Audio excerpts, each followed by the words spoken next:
Have you ever stopped and asked yourself a question so uncomfortable that you quickly pushed it away? What if your entire life, your struggles, your financial stress, your broken relationships, your lack of confidence, your repeated failures were not caused by bad luck, other people, or circumstances, but by the way you think? That idea alone makes most people uneasy. Because if it's true, then it means we can no longer blame the world. It means the mirror becomes the place where responsibility lives. More than 100 years ago, long before social media, before self-help influencers, before motivational podcasts, a quiet thinker named James Allen wrote a small book that would go on to influence millions of lives. A book so simple in words, yet so dangerous in truth, that many people read it once and never look at life the same way again.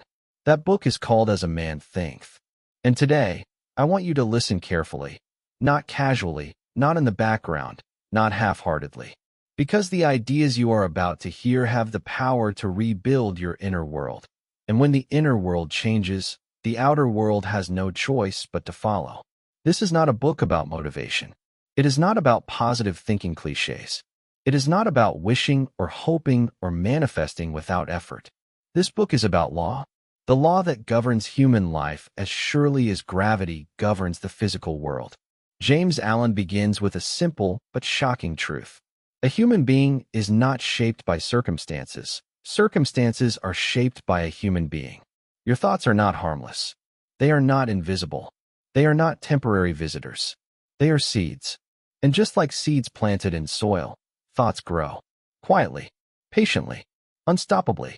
Before we go any further, let me tell you a short story. Imagine two men born in the same neighborhood, to similar families, with similar education. One grows up to live a life of peace, stability, respect, and fulfillment. Have you ever stopped and asked yourself a question so uncomfortable that you quickly pushed it away? What if your entire life, your struggles, your financial stress, your broken relationships, your lack of confidence, your repeated failures, were not caused by bad luck, other people, or circumstances, but by the way you think? That idea alone makes most people uneasy. Because if it's true, then it means we can no longer blame the world. It means the mirror becomes the place where responsibility lives. More than 100 years ago, long before social media, before self-help influencers, before motivational podcasts, a quiet thinker named James Allen wrote a small book that would go on to influence millions of lives. A book so simple in words, yet so dangerous in truth, that many people read it once and never look at life the same way again. That book is called As a Man Thinketh. And today, I want you to listen carefully, not casually, not in the background, not half-heartedly.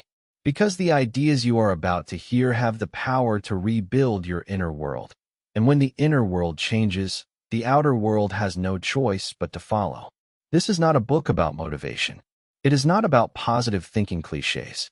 It is not about wishing or hoping or manifesting without effort. This book is about law. The law that governs human life as surely as gravity governs the physical world. James Allen begins with a simple but shocking truth. A human being is not shaped by circumstances. Circumstances are shaped by a human being. Your thoughts are not harmless. They are not invisible. They are not temporary visitors. They are seeds. And just like seeds planted in soil, thoughts grow. Quietly, patiently, unstoppably. Before we go any further, let me tell you a short story. Imagine two men born in the same neighborhood, to similar families, with similar education. One grows up to live a life of peace, stability, respect, and fulfillment. The other struggles constantly, financially, emotionally, spiritually. He feels unlucky. He feels cheated by life. He believes the world is unfair to him. Most people look at this situation and say, life is unfair. Some people just get lucky. James Allen would say something very different. He would say, look deeper. Because long before outcomes appear, thoughts are already at work. And long before a life becomes visible to others, it is already being constructed silently within the mind. James Allen was not a motivational speaker. He was not a businessman. He was not wealthy or famous during his lifetime. He was a philosopher who observed human nature deeply and honestly. He noticed something that most people miss. He noticed that people who consistently think thoughts of fear, resentment, anger, laziness, and self-doubt somehow end up living lives that reflect those exact qualities. And he noticed that people who cultivate discipline, clarity, courage, patience, and purpose somehow find opportunities opening where others see walls. This observation led him to write As a Man Thinketh, a book inspired by an ancient biblical idea. As a man thinketh in his heart, so is he. Not as a man wishes, not as a man hopes, but as he thinks. James Allen believed that thought is the most powerful force shaping human destiny. And the tragedy, he said, is that most people let their thoughts run wild, uncontrolled, undirected, unconscious, and then wonder why their lives feel chaotic. Think about your own mind for a moment. How many thoughts do you think in a single day? Thousands. And how many of those thoughts are chosen intentionally? Very few. Most people live on mental autopilot. Their thoughts are reactions. Reactions to news. Reactions to people. Reactions to fear. Reactions to past pain. And James Allen says, you cannot build a strong life on reactive thinking. He compares the mind to a garden.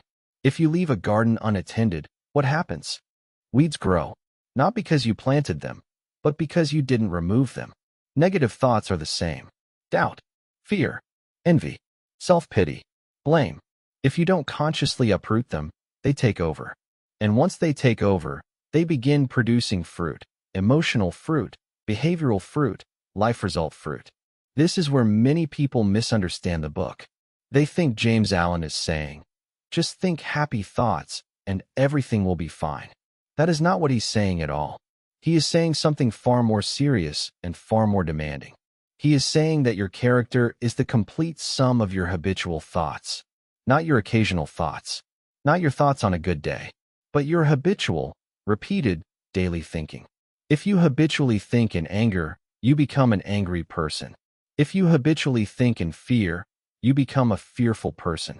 If you habitually think in discipline and purpose, you become a disciplined and purposeful person. Life does not punish or reward you randomly. Life simply reflects you. This is uncomfortable because it removes excuses. James Allen says that people do not attract what they want. They attract what they are. Read that again in your mind. You do not attract what you want. You attract what you are. Your environment, your relationships, your financial situation, these are not accidents. They are mirrors. And mirrors do not lie. Now, this does not mean that bad things don't happen to good people. James Allen is not naive. He understands suffering. He understands hardship. What he emphasizes is this: how you think in response to circumstances determines who you become because of them. Two people can face the same hardship. One becomes bitter. The other becomes wiser. One collapses. The other grows stronger. The difference is not the event. The difference is the inner response. This is why James Allen says that suffering is often a teacher. Not because pain is good, but because it exposes the quality of our thinking. If you react to pain with blame, resentment, and victimhood, pain destroys you. If you react with self-reflection, humility, and resolve, pain refines you. And refinement is how character is built. James Allen believed that character is not something you are born with. It is something you build thought by thought. Every thought you entertain is either strengthening your character or weakening it. Every time you choose patience over anger, you are practicing strength. Every time you choose discipline over comfort, you are shaping destiny. Every time you choose clarity over excuse, you are reclaiming control. But here is the part most people resist. James Allen says that no one else can do this work for you. Not your parents, not your partner, not society, not motivation videos, not even this book. You must become the guardian of your own mind. Because if you do not govern your thoughts will govern you. And uncontrolled thoughts always lead to uncontrolled lives. This is why so many people feel trapped. They try to change the outside without ever changing the inside. They change jobs, but keep the same mindset. They change relationships, but keep the same emotional habits. They change cities, but carry the same inner chaos. James Allen would say, "Wherever you go, there you are." And until the inner world changes, the outer world will repeat itself in different forms. Now let me tell you something crucial. This book was written over a century ago, yet it explains modern problems better than most modern self-help books. Why do people self-sabotage? Because their thoughts are misaligned with their goals. Why do people stay stuck? Because their thinking is stuck in fear and comfort. Why do people feel powerless? Because they have given their inner authority away to external circumstances. James Allen teaches that power is not something you gain, it is something you reclaim. The moment you realize that your thoughts shape your actions shape your habits shape your character, and your character shapes your destiny, you can never unsee that truth. And that realization is both terrifying and liberating. Terrifying, because you can no longer pretend you are helpless. Liberating, because you realize you are not trapped. You are becoming. And becoming is always within your control. In the next part of this narration, we will go deeper into how thoughts shape circumstances, how the inner world silently constructs the outer world, and why blaming the world keeps people poor, unhappy, and stuck. This is where the book becomes truly life-changing. So stay with me, listen slowly, and allow these ideas to challenge you, not comfort you. Because transformation never begins with comfort. If you truly understand what James Allen is saying so far, then one uncomfortable realization should already be forming in your mind. If thoughts shape character, and character shapes circumstances, then your current life is not a punishment. It is a message written in results. Most people spend their lives arguing with that message instead of reading it. They argue with reality. They complain about outcomes. They blame people, systems, luck, fate, timing. James Allen invites you to do something radically different. He invites you to observe your life like a scientist, not like a victim. Look at your circumstances honestly, not emotionally. Your work situation, your financial stability, your relationships, your emotional state, your sense of purpose. He says these are not random. They are the visible effects of invisible causes. Thought is the cause. Life is the effect. And effects never lie about causes. Now, this is where many people become defensive. Because it feels harsh. It feels like blame. But James Allen is not blaming. He is empowering. Because once you understand cause and effect, you gain leverage. Imagine touching a hot stove and burning your hand. If you believe the stove attacked you, you stay confused. But if you understand heat causes burns, you learn to act differently. Life works the same way. James Allen explains that people who continually think thoughts of limitation unconsciously behave in ways that create limited lives. A person who believes, "I'm not good enough," will avoid opportunities. A person who believes money is evil will sabotage financial success.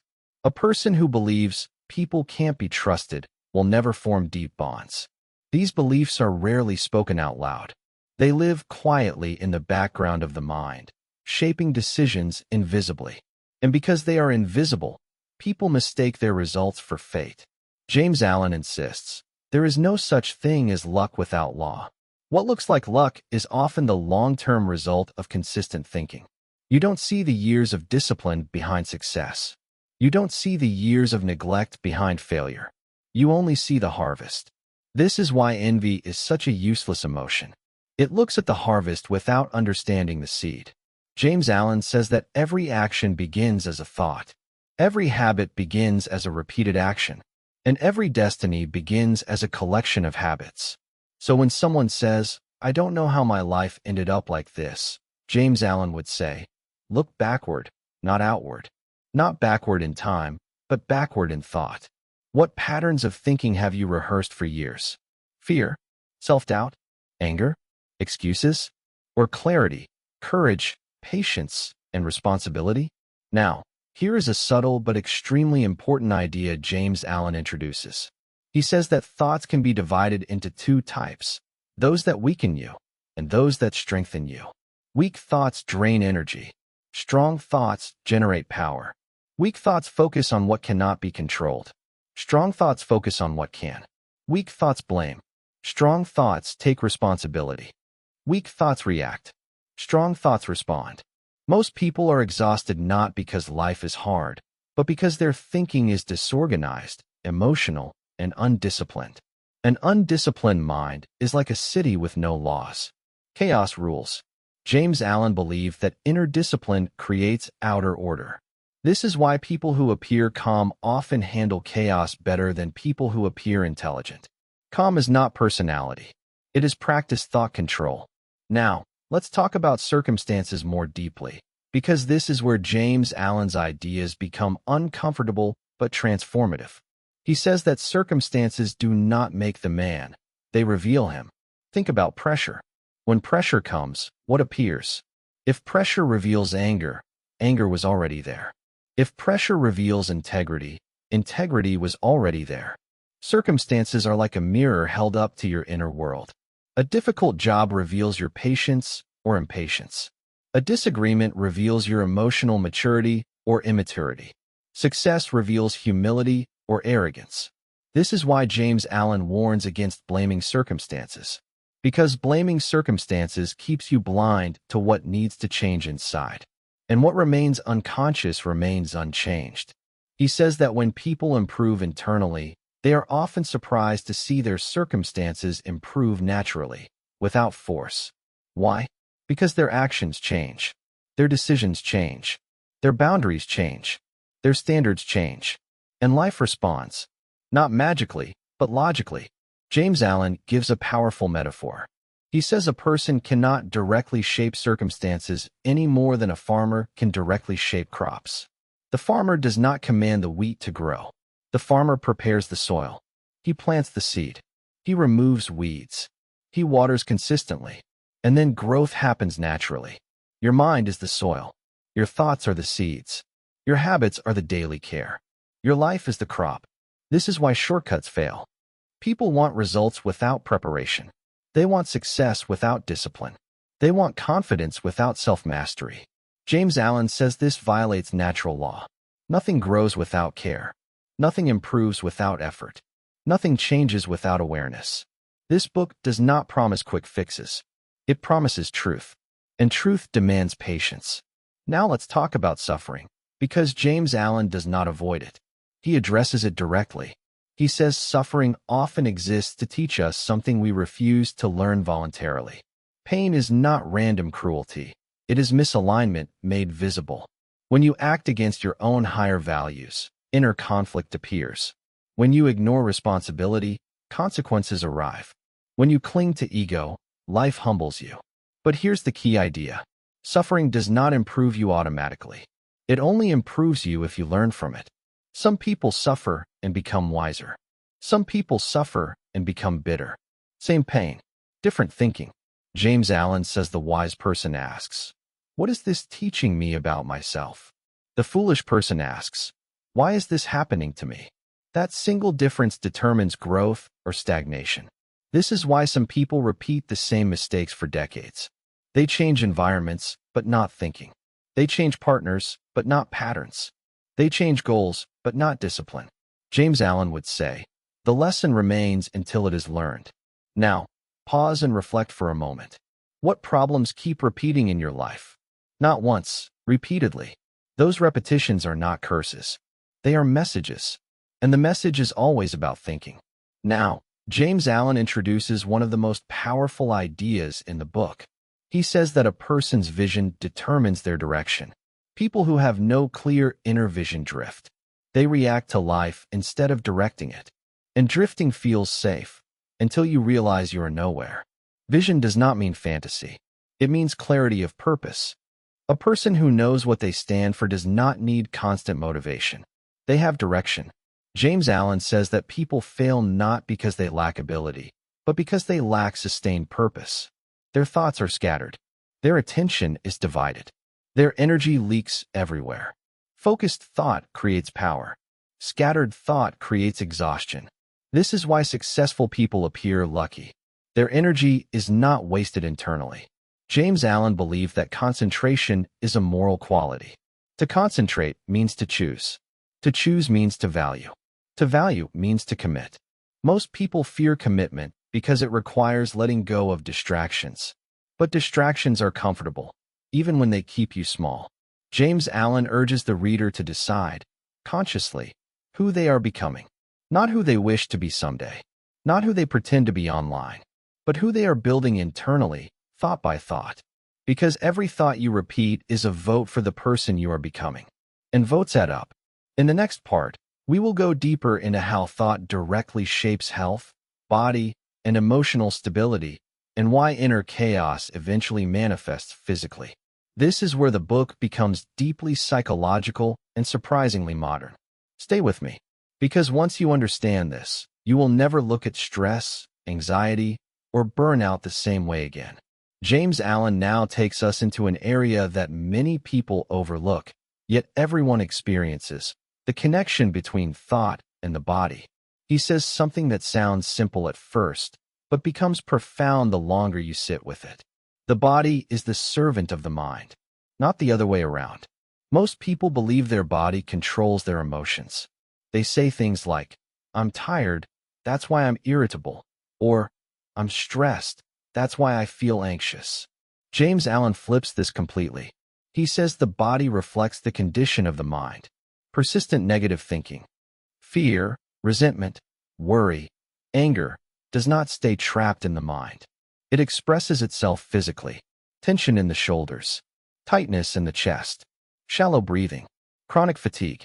These are not just physical issues. They are emotional habits made visible. Now, James Allen is not saying that illness is always caused by wrong thinking. He is careful and compassionate. But he is saying that mental states directly influence physical states. A mind constantly filled with stress sends stress signals to the body. Over time, the body adapts to that stress, and not in a healthy way. This is why two people can work the same job, face the same pressure, yet experience completely different health outcomes. One internalizes stress, the other manages thought. James Allen says calmness is not weakness, it is mastery. A calm mind sends calming instructions to the body. This is why people who practice inner discipline often appear physically lighter, even when life is heavy. Now, think about modern life. Constant notifications, endless comparison, news designed to provoke fear, social media feeding insecurity. James Allen predicted this problem long before technology existed. He warned that unchecked mental noise weakens the nervous system.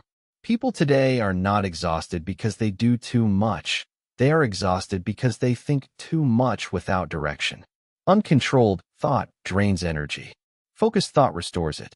James Allen says that purity of thought leads to vitality. Purity does not mean perfection. It means clarity and intention. When your thoughts align with your values, inner conflict reduces. And when conflict reduces, energy returns. Now, let's talk about habitual thinking, because this is where transformation either becomes possible or impossible. James Allen explains that thoughts repeated over time become mental habits. And habits are powerful because they operate automatically. You don't have to think to react, you just react. This is why people say, "That's just how I am." James Allen would say, "No, that's just how you've practiced thinking."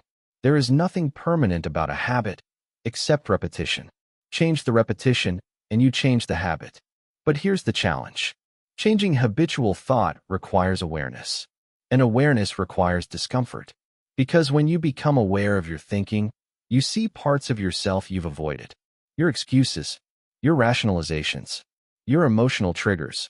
Most people avoid self-awareness because it threatens their self-image. James Allen says humility is essential for growth. You cannot improve what you refuse to examine. Now, he introduces a concept that separates wishful thinkers from disciplined thinkers. He says, desire without action is powerless. Many people desire success, peace, confidence, abundance. But desire alone does nothing. Thought must be linked to effort. This is where James Allen differs from shallow, positive thinking philosophies. He insists that thoughts must express themselves in behavior. A person who thinks about discipline but does not act remains undisciplined.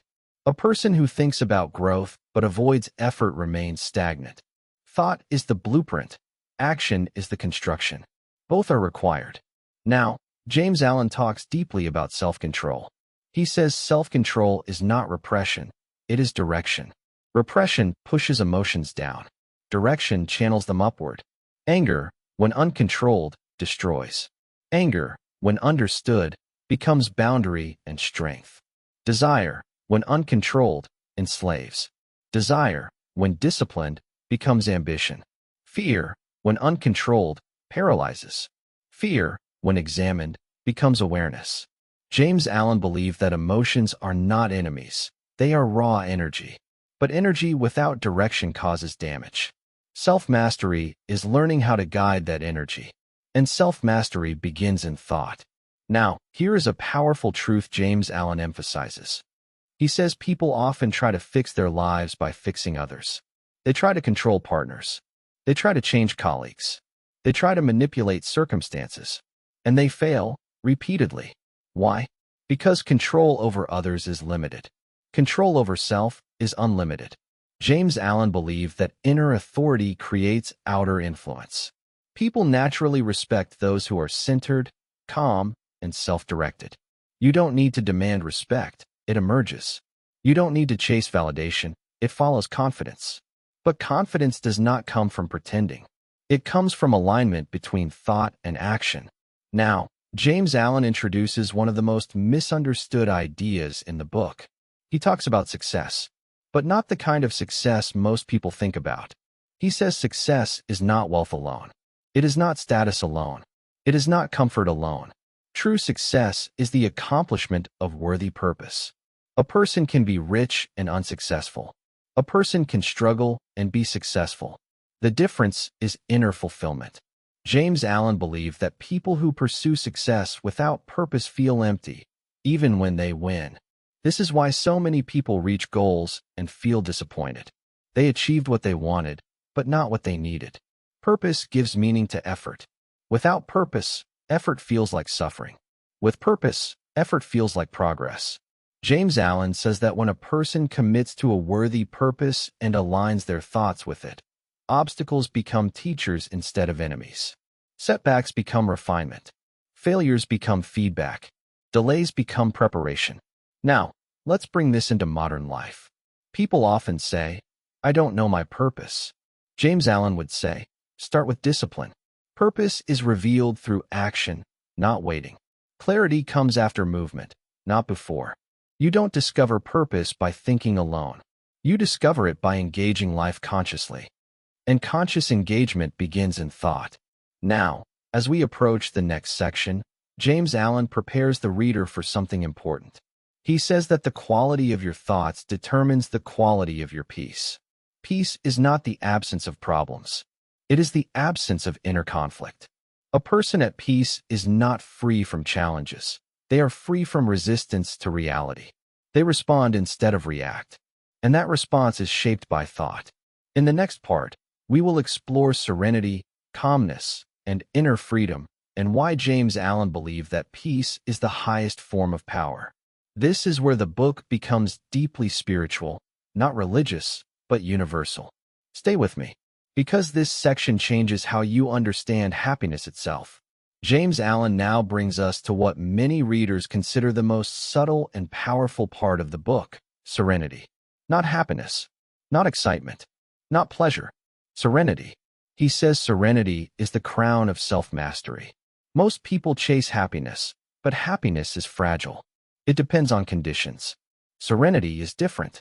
Serenity remains even when conditions are difficult. James Allen describes serenity as calmness of mind under pressure, a stillness that is not shaken by events. And he makes a bold claim. He says that serenity is not something you are born with. It is something you earn through long discipline of thought. A person becomes serene by repeatedly choosing understanding over reaction. This is where many people misunderstand peace. They think peace means avoiding conflict or hardship. James Allen says peace comes from meeting life fully without inner resistance. Resistance creates suffering. Acceptance creates clarity.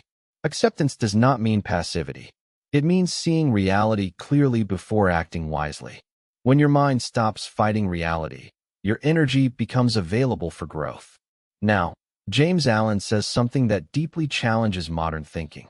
but because they are aligned. Persistence without clarity is stubbornness. Clarity without persistence is dreaming. Both must exist together. Now, he speaks about vision again, but deeper. He says that people who hold a clear mental image of who they are becoming slowly align their actions to match that image. This is not imagination, it is direction. Your mind moves toward what it consistently holds. If you hold fear, you move toward limitation. If you hold purpose, you move toward progress. This is why environment matters. James Allen warns against surrounding yourself with mental pollution, negative conversations, cynicism, hopelessness, excuse-making. These environments shape thinking unconsciously.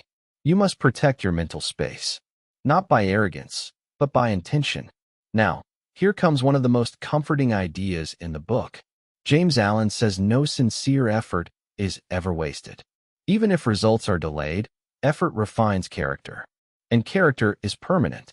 Results come and go. Character stays. This is why people who lose everything and rebuild often do it faster the second time.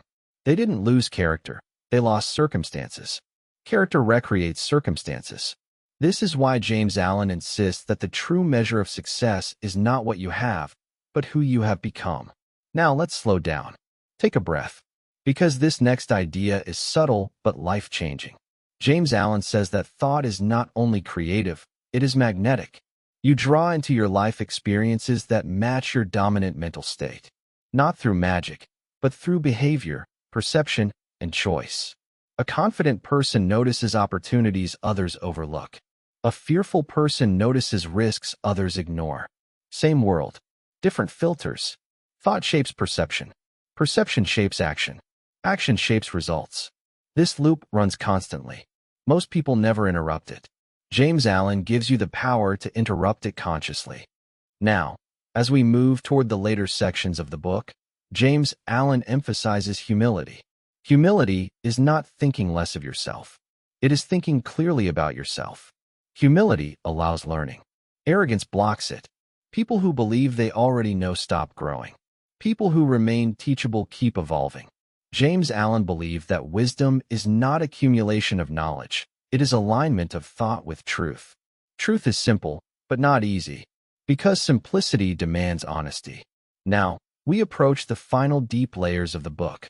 In the next part, we will focus on daily practice.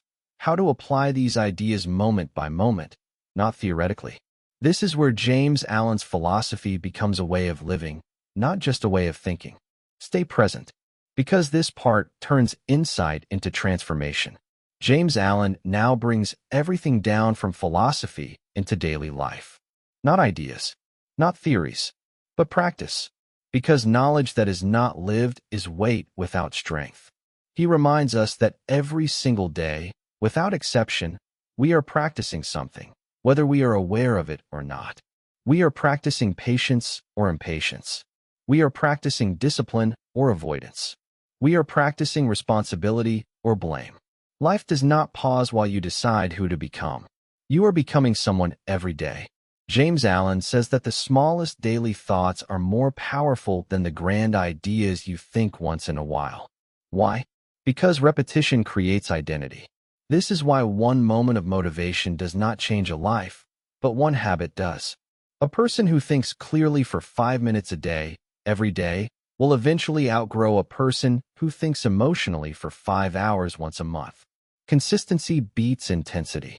James Allen urges the reader to watch their inner dialogue. The way you speak to yourself shapes your nervous system, your confidence, your choices. If your inner voice is harsh, life feels hostile. If your inner voice is calm and firm, life feels manageable. You cannot build peace with inner violence.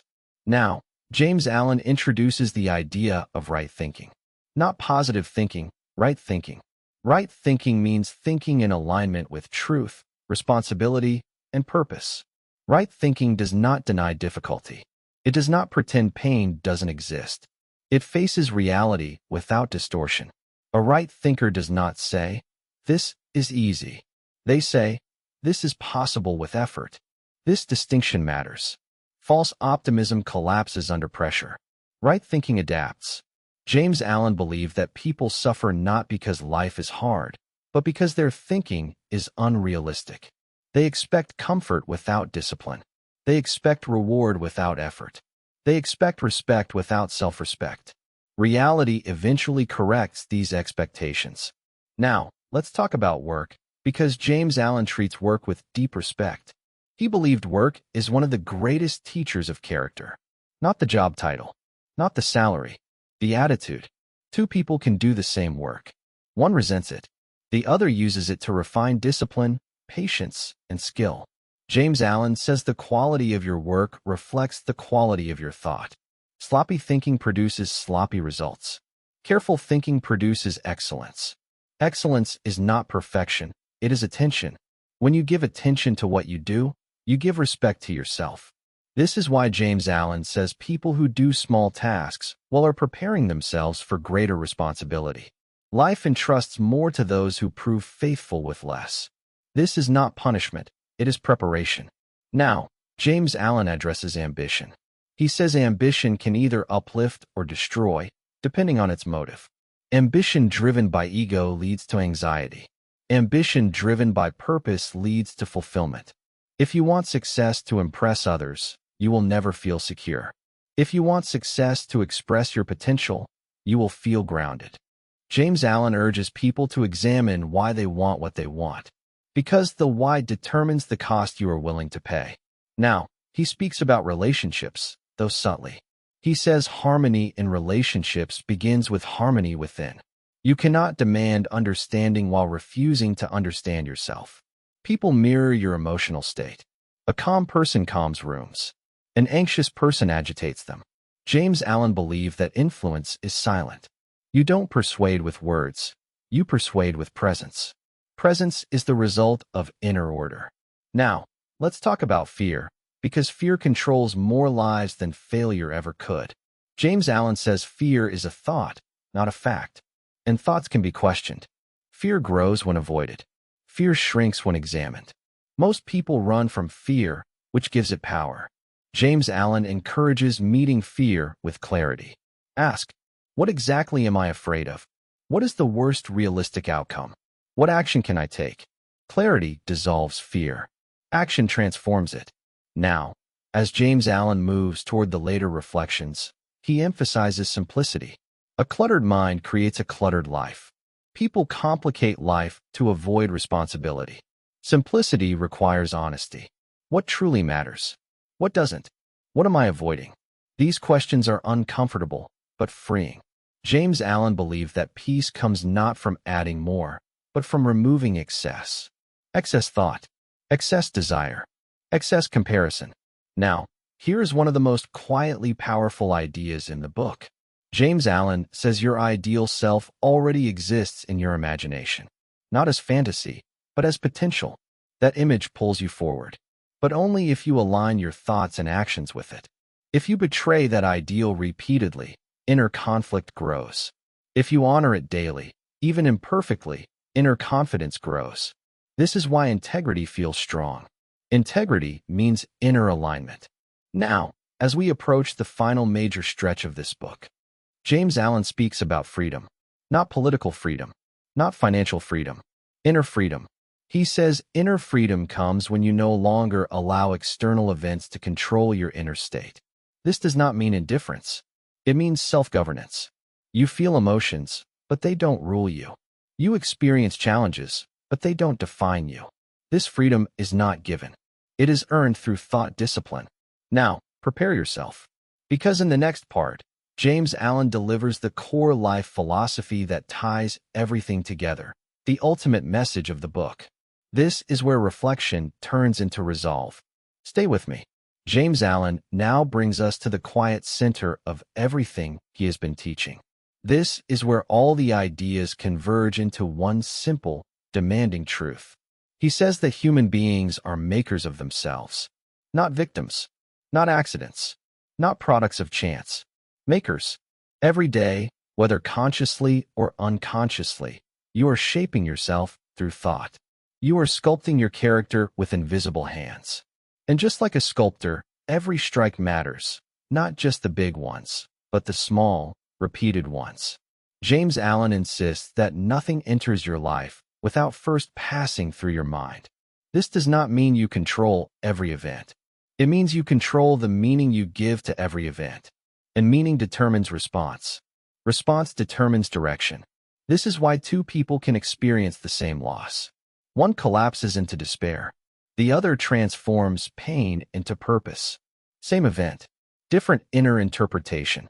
James Allen believed that the greatest power a human being possesses is the power to choose their response.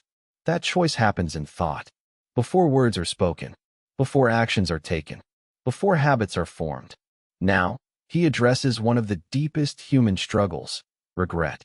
He says regret is the pain of seeing what could have been, had thinking been different. But he does not treat regret as punishment. He treats it as instruction. Regret shows you where alignment was broken. And once you see that, you can restore it.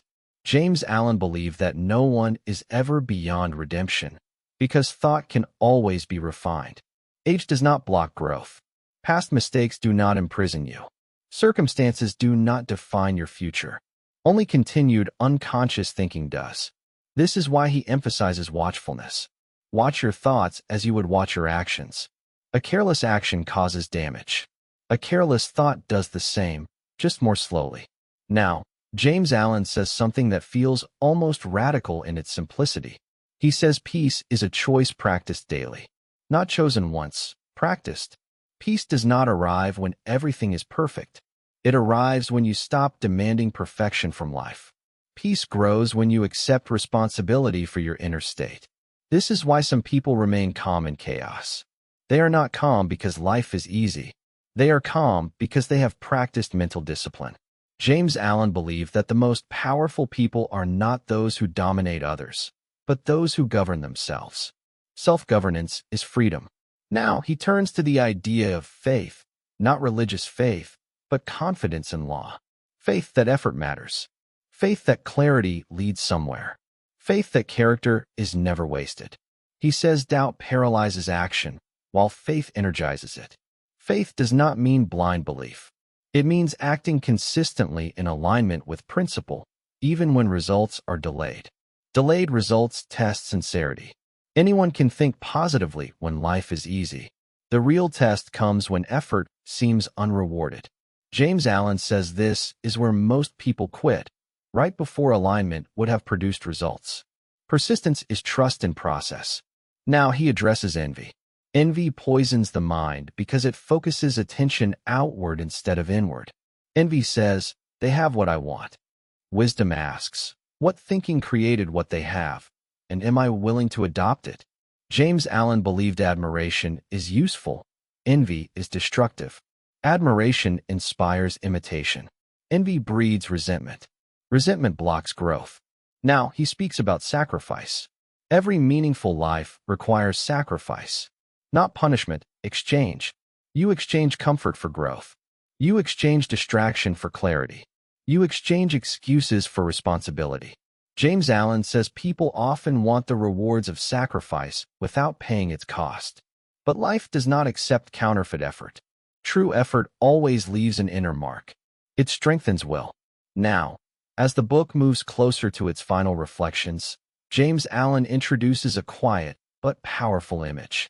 He says life is like a mirror that never lies. It reflects back to you your dominant mental attitude. If you approach life with bitterness, it reflects resistance. If you approach life with sincerity, it reflects opportunity. This does not happen instantly. It happens gradually, invisibly, inevitably. Now, pause for a moment. Look at your own life honestly, not judgmentally. Honestly, what patterns repeat? What emotions dominate? What thoughts feel familiar? These are not random. They are clues. James Allen believed self-knowledge is the beginning of wisdom, not self-criticism, self-awareness. Now, he speaks about renewal. He says every morning is a new opportunity to practice right thinking. You are not chained to yesterday's thoughts. You can choose again, and again, and again. Change does not require dramatic transformation. It requires daily correction. A small shift in thinking, practiced consistently, eventually changes direction completely. Like a ship adjusting course by a few degrees, it ends up in a different continent. Now, we are approaching the final movement of this book. In the next part, we will enter the closing reflections, where James Allen leaves the reader with a final challenge, a final responsibility, and a final sense of quiet power. This is where the book stops teaching and starts asking. Stay with me. James Allen now turns inward toward the reader's conscience. There is no force in his words here, no demand, no urgency, only truth offered calmly. He reminds us that life is always fair, not in the way people emotionally want fairness, but in the way law is fair.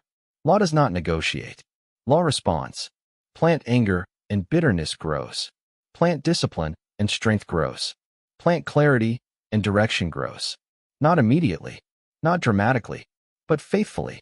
James Allen says many people abandon good thinking because they expect instant rewards.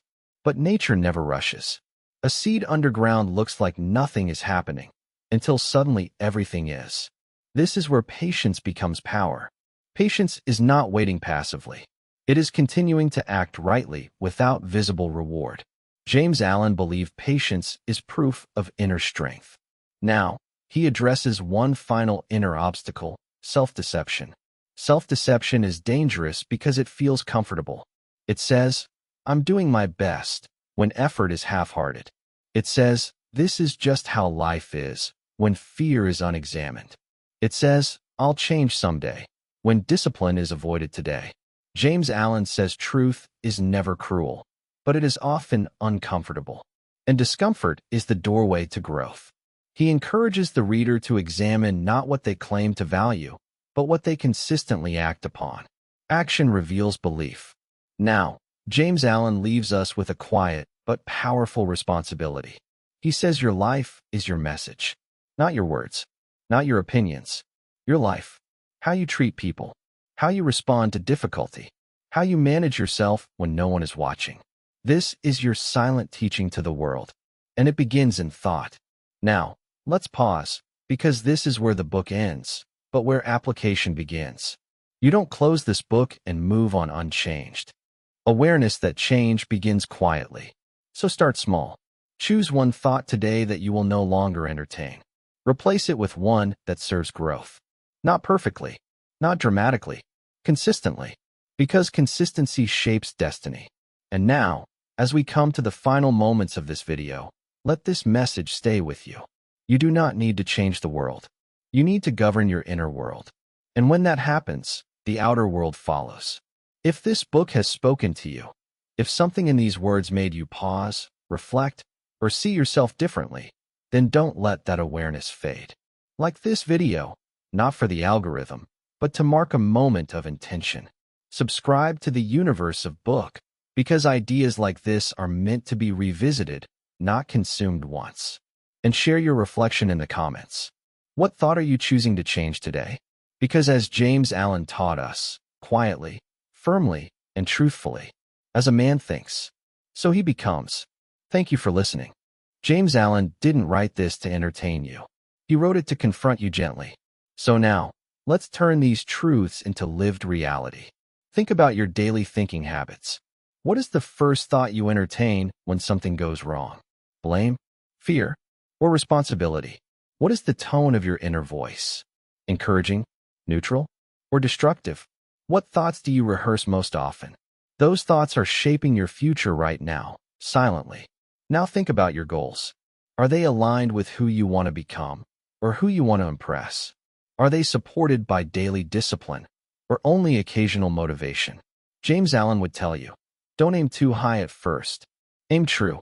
One honest correction today is more powerful than 10 grand plans tomorrow. Now think about your reactions. What triggers you emotionally? Those triggers are teachers. They point to unresolved thinking. When something triggers you, pause. Ask, why does this bother me? What belief is being challenged? This moment of pause is where freedom lives. Now think about your work. Not just your job, your effort. Do you work with attention or avoidance? With pride or resentment? James Allen would say, work done with integrity refines the worker. Even unnoticed effort strengthens character. And character always pays dividends, even if not immediately. Now think about your peace. Peace is not found. It is practiced. It grows when you stop demanding life be different and start becoming different. This does not make you passive. It makes you powerful, because power is self-direction. Now, as we close this journey, let me speak directly to you, not as a narrator, but as a fellow human being. You are not broken. You are not behind. You are not powerless. You are becoming. Whether you choose consciously